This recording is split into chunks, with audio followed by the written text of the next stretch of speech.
একদিন এই ছেলেই তোমাকে মৃত্যুর মুখে ঠেলে দেবে। আমার মৃত্যুর নয়, ওই মেয়েটার মৃত্যুর। অনেক বড় বড় রাজা রানীকে দুটো জিনিসই শেষ করে দিয়েছে, এক অহং আর দ্বিতীয় ভ্রম। শেষ। আজ আমি তোকেই শেষ করে দিচ্ছি। যখনই মুখ খুলিস তখনই অশুভ কথাই বেরোয় তোর মুখ দিয়ে। এই নে।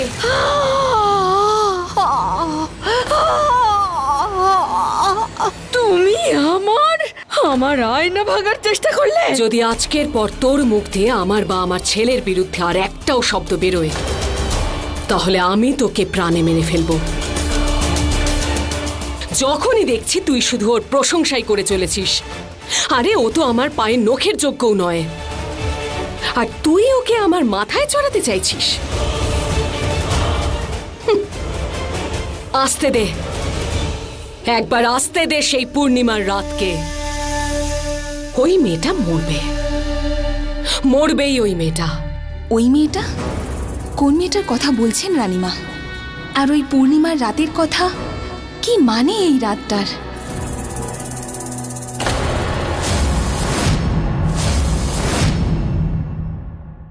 তুমি এখানে কি করছো?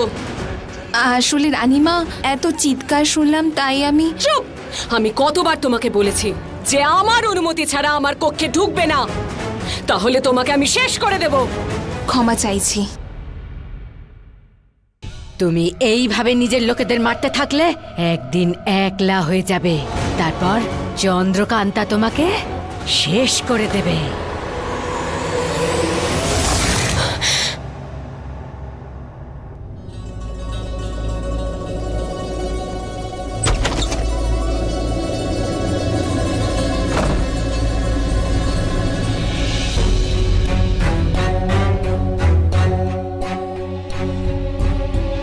আমি জামা কাপড় বদলাবো। তো তো তুমি বাইরে যাও। কেন, ভয় লাগছে নাকি যে আমি দেখে নেব? না, বিশ্বাস করি না। তাহলে বিশ্বাস করতে শেখো, চেষ্টা তো করতেই পারো। না, তুমি দেখবে, আমি জানি। কিন্তু তুমি আমাকে দেখতে পাবে না।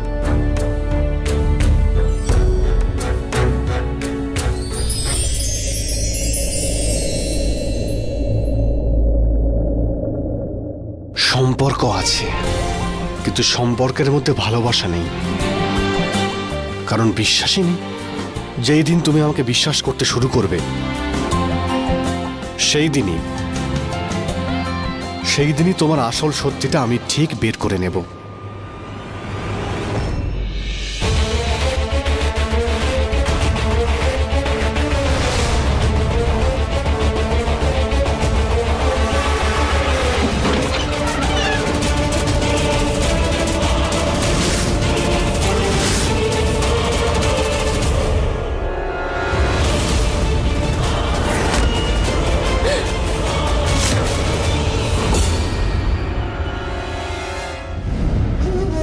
এসো কাঞ্চা, আজ তোমাকে সেখানে যেতে হবে যেখানে শুধুই অন্ধকার, আর সেই ভয়ঙ্কর অন্ধকারেই পাবে তাদের যারা রাতের অন্ধকারকে ছিন্ন করতে পারে। তোমাকে এক্ষুনি কালা পাহাড়িতে যেতে হবে, আর এই সংবাদটা পৌঁছে দিও। বলে দিও যে এই সংবাদ রানী ইরাবতী পাঠিয়েছেন।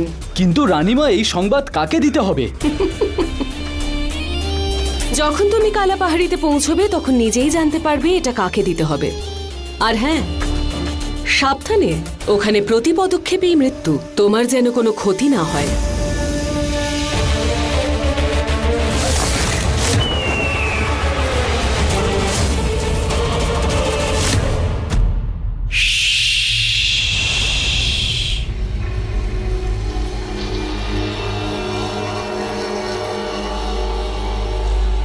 আপনি এখানে? আমি তোমাকে সাহায্য করতে এসেছি। কিন্তু আপনি তো রানী ইরাবতীর সঙ্গী। ও আমাকে মূল্য দিতে পারেনি, ওর অত্যাচার অনেক সহ্য করেছি। খুব খারাপ লাগতো যখন ও তোমার সঙ্গে অন্যায় করত, কিন্তু তুমি ওকে খুব জব্দ করেছ। আজ থেকে আমি রানীকে নয়, তোমাকে সাহায্য করব। কেন? আপনি রানী ইরাবতীর সঙ্গ ছেড়ে আমাকে কেন সাহায্য করছেন? কারণ তুমি অসামান্য। তোমার মধ্যে মায়া শক্তি আছে, যা শ্রেষ্ঠ জাদুকর ইরাবতীর রাতের ঘুম কেড়ে নিয়েছে। ভাবো তুমি কতটা শক্তিশালী। দেখো একদিন তোমার এই শক্তি বিজয়গড়ে রাজত্ব করবে। আমার মধ্যে কোনো শক্তি নেই। আছে, তোমার মধ্যে শক্তি আছে, খুব শক্তিশালী তুমি। আমি তোমার ওই শক্তিকে জাগ্রত করে দেব। বলো, তুমি আমার সাহায্য চাও? কি করে বিশ্বাস করব যে আপনি আমার সাথে ছলনা করছেন না? ছলনা নয়, বিশ্বাস করো। তাহলে প্রমাণ দিন।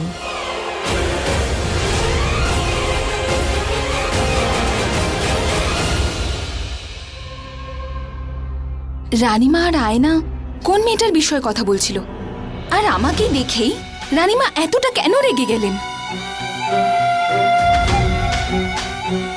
উনি আবার চন্দ্রকান্তার ব্যাপারে কথা বলছিলেন না তো? এটা তো শুধুমাত্র রানীমাই বলতে পারবেন।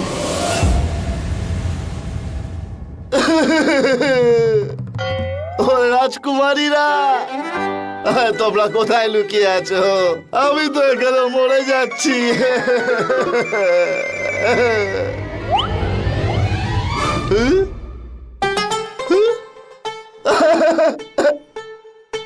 ক্রুসিংকে ভিক্ষা দিচ্ছ? ক্রোর সিং, ওদিকে কি দেখছো? চিঠিটা পড়ো। বাবা, বাবা দেখো আমার কি অবস্থা হয়েছে, আমি কিচ্ছু বুঝতে পারছি না। তুমি দুজন রাজকুমারীকে নিয়ে বিজয়গড়ে কেন গেছো? ওদের নিয়ে ফিরে এসো, না হলে মহারাজ তোমায় শেষ করে দেবেন। বাবা, ফিরিয়ে আনবো কি করে? ওরা দুজন তো হারিয়ে গেছে। তাহলে যাও, গিয়ে খোঁজো ওদের, যাও।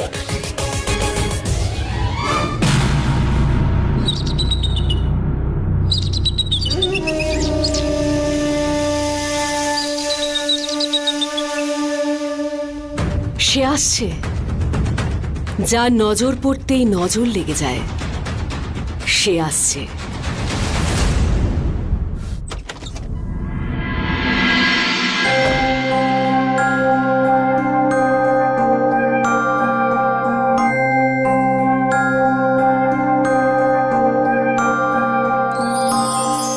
এটাকে তুমি আবার খুলে ফেলেছ? এটাকে বারবার খুললে অশুভ হয়।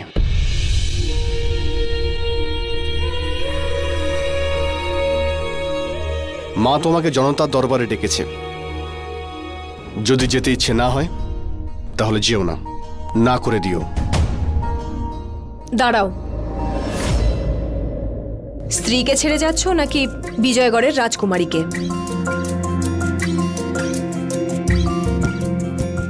আমার স্ত্রী তুমি হতে চাও না, আর রাজকুমারী আমি তুমি। হয়ে গেছি বিজয়গড়ের রাজকুমারী।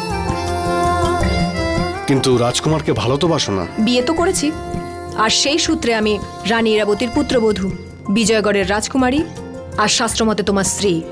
আমার কর্তব্য হলো শ্বশুরবাড়ির নিয়ম পালন করা। স্বামীকে তো ভালোবাসো না, শ্বশুরবাড়ি আপন হয়ে গেছে। কি চাও তুমি?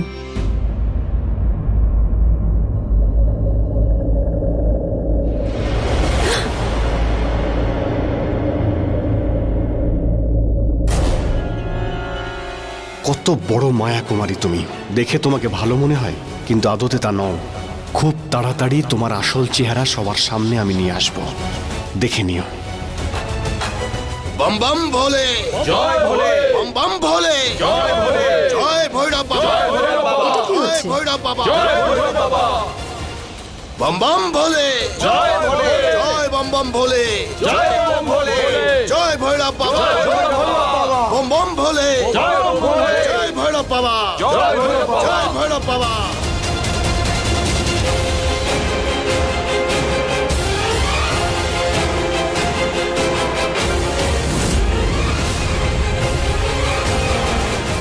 এই সমস্ত সন্ন্যাসীরা কারা ধীর? এরা অঘরী সাধু। এই সাধুরা খুব ভয়ানক হয়, চোখ দিয়েই মেরে ফেলতে পারে। যদি একবার রেগে যায় তাহলে এমন এমন অভিশাপ দেয় যা থেকে বাঁচা অসম্ভব। আসুন, বিজয়গড়ের এই মহলে আপনাদের স্বাগত।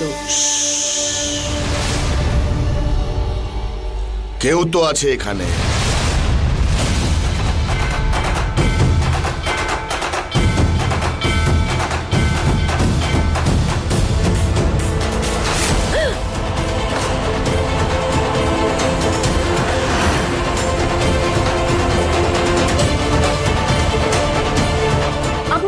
চিল্লাচ্ছেন কেন? আমাদের দেখেই সবাই মাথা নিচু করে নেয়। দেখ, এত বড় মায়া কুমারী বিজয়গড়ের মহারানী আমাদের সামনে মাথা নিচু করে দাঁড়িয়ে আছে, আর তোর এত বড় সাহস যে তুই আমাদের চোখের দিকে তাকিয়ে কথা বলছিস। মাথা তারা নিচু করে যারা ভুল করে, নজর তারা মেলাতে পারে না যাদের মনে পাপ থাকে। না আমি কোনো অন্যায় করেছি, না কোনো পাপ করেছি, তাহলে মাথা নত করবো কেন?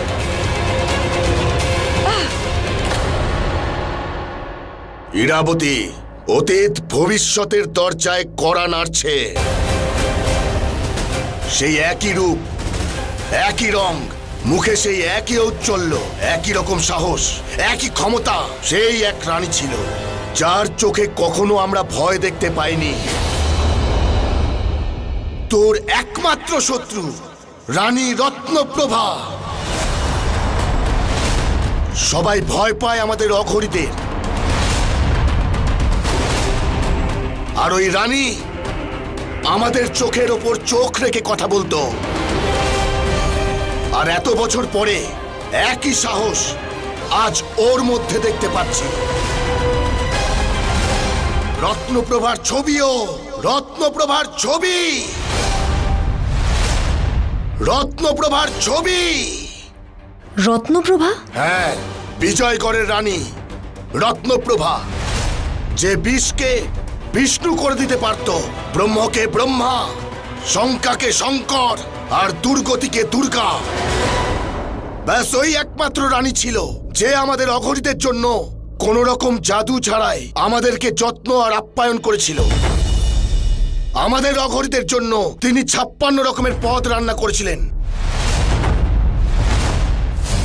তার মতো হিম্মত তো রয়েছে তোর মধ্যে, তার গুণ কি কিছু আছে? আমরা অঘরীরা 22 বছরে একবার মহাভোজ করে থাকি। যা, আমাদের জন্য 56 ভোগের ব্যবস্থা কর। আমরা পুরো 101 জন, 101 থালা সাজা, আর তাতে খাবার দে। 56 ভোগ 101 জনের জন্য? হ্যাঁ, তাও অর্ধেক প্রহরের মধ্যে। যদি আজ তুই আমাদের অঘরীদের খাবার খাওয়াতে না পারিস, তাহলে তুই আমাদের কাছ থেকে অভিশাপ পাবি। তোর ওই সুন্দর রূপ এতটাই খারাপ হয়ে যাবে যে তুই নিজেকে নিজে দেখে ঘেন্না করবি। তোর এমন অবস্থা হবে যে কেউ নিজের শত্রুর জন্য ভাবে না। না, কিছুই হবে না। চন্দ্রকান্তা 56 ভোগ বানাবে আপনাদের জন্য। ওকে একাই সব করতে হবে। এই সব কিছু ও একাই করবে, কেউ ওকে সাহায্য করবে না, না কোনো স্ত্রী, না কোনো পুরুষ। যদি কেউ সাহায্য করে, অঘরীদের অভিশাপে সে মরবে। 56 ভোগ একা কি করে বানাবো? নদীতে ঝাঁপ তো দিয়ে দিয়েছিস, এবার দেখি কি করে বাঁচিস। নিজের রূপের জালে ধীরকে তো জড়িয়ে নিয়েছিস ঠিকই, এবার দেখ তোর এই রূপই এত ভয়ঙ্কর হয়ে যাবে যে নদীতে তুই ঝাঁপ দিয়েছিস সেই নদীতেই তুই ডুবে মরবি। একজন জেলের মেয়ে বানাবে নাকি 56 ভোগ? আমি বানাবো, কিন্তু যদি এই 56 ভোগ রান্না করে আপনাদেরকে খুশি করতে পারি, তাহলে আমি কি পুরস্কার পাবো? পুরস্কার? হ্যাঁ, না করতে পারলে অভিশাপ দেবেন, করতে পারলে কিছু তো পাওয়া উচিত। পুরস্কার চাই আমার। কি চাই তোমার? বিজয়গড়। বিজয়গড়ের পুত্রবধূ আমি, সূর্যগড়ের রাজকুমারী আমি। আপনিই বলেছিলেন এই রাজমহলের সিংহাসন সহজে পাওয়া যায় না, অর্জন করতে হয়। যদি আমি 56 ভোগ বানিয়ে 101 জনকে পরিবেশন করতে পারি, তাহলে আমি রাজ দরবারে সিংহাসন চাই। রাজকুমারীর সম্মান আর মুকুট চাই। তাই হবে। যা, গিয়ে 56 ভোগ প্রস্তুত কর। অর্ধেক প্রহর আছে তোর কাছে। তারপর তুই অভিশাপ পাবি, না হলে মাথার মুকুট পাবি।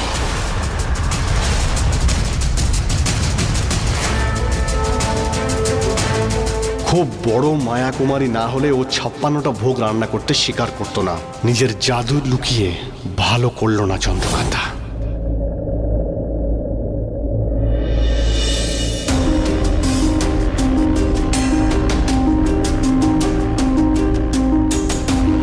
দেখে দেখেছো, মহলে এসেই জেলের মেয়ে রাজকুমারী হতে চাই। আরে 56 ভোগ তো রানী ইরাবতীও বানাতে পারবে না জাদু করে, তো এ কি করে বানাবে?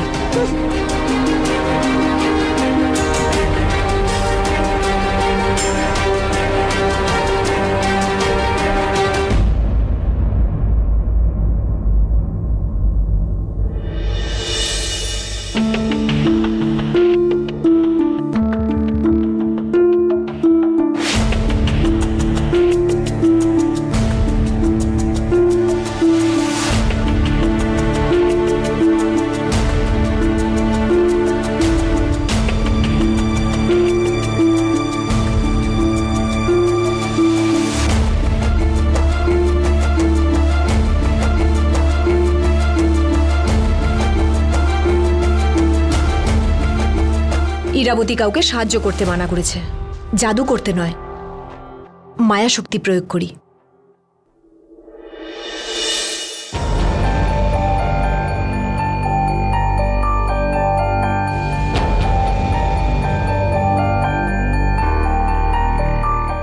কোনো কাজ হচ্ছে না কেন?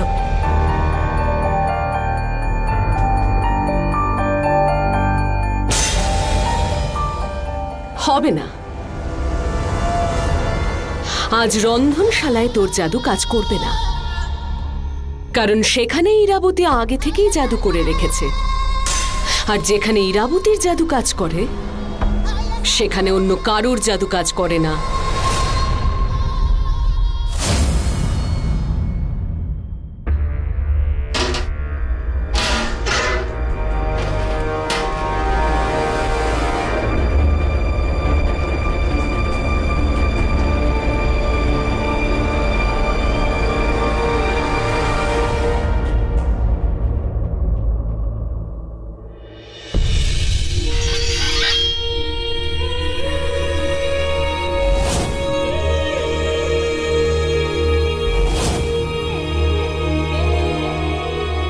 চোখের জল নয়, কষ্ট এটা উমাং। আজ আমার মন ভেঙেছে।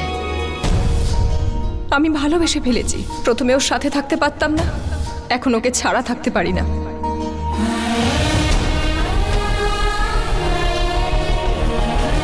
যদি আমি 56 ভোগ বানিয়ে 101 জনকে পরিবেশন করতে পারি, তাহলে আমি রাজ দরবারে সিংহাসন চাই। যতক্ষণ না ওই মেয়েটার তুকতাক নষ্ট আছে ততক্ষণ আমি সব কিছু করতে পারি তোমাকে ওই মায়া কুমারীর হাত থেকে বাঁচানোর জন্য। আমরা অঘরীরা 22 বছরে একবার মহাভোজ করে থাকি। যা, আমাদের জন্য 56 ভোগের ব্যবস্থা কর।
না, আমি আশা ছাড়ব না।